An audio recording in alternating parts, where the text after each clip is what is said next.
ይህ ጫካ መከታችን መሆኑ ቀርቶ መቃብራችን ሊሆን ነው።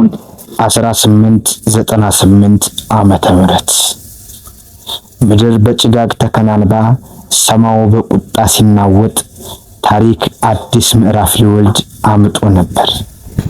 በዚህ ጥቅጥቅ ያለ የነጻነት አደባባይ ውስጥ የብረት ጠመንጃ ያልታጠቁ ነገር ግን ከብረት የጠነከረ የጽናት ክንድ ያነገቡ ሁለት የምድር መብረቆች ቆመዋል። እጃቸው ላይ ያለው የደረቀ ዱላ ብቻ ቢሆንም ነገር ግን በውስጣቸው የሚነደው እሳት ከተራሮች በላይ ከፍ ያለ ነበር። በአባታችን ምርቃትና በእናታችን ጸሎት የምንሻገር ይሆናል። ጠላት በዙሪያቸው ወጥመድ ቢዘረጋም በመንደሩ ውስጥ የክህደት ጭስ ቢጨስም እነሱ ግን የማይበገሩ የቁም ቋጥኞች በገደሉ አፋፍ ላይ ጸንተው ቆሙ። ረሃብ ስጋቸውን ፈተነው። በጨለማ ዋሻ ውስጥ የደረቀ ቆሎ እየቆረጠሙ የክብር ስንቅ አደሱ።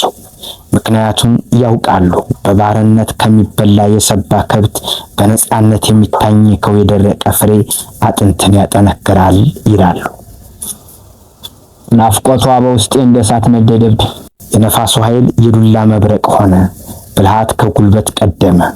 በወንዝና በባህሩ እያንዳንዱ ምት፣ እያንዳንዱ ሽሽትና ፍልሚያ የአንድ ማህፀን ኪዳን ነበር። ራት የሚባለው ነገር እኛ እናታችን ማህፀን ውስጥ እያለን ቀርቷል።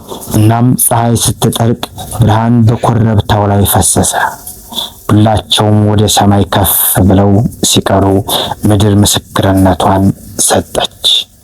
ስማቸው በወርቅ ባይጻፍም በትውልድ ልብ ግን ለዘላለም ደምቆ የሚኖር የመብረቆቹ ማተም ሆኖ ቀረ። ይህን የሰማይ ጩኸት ሰማው።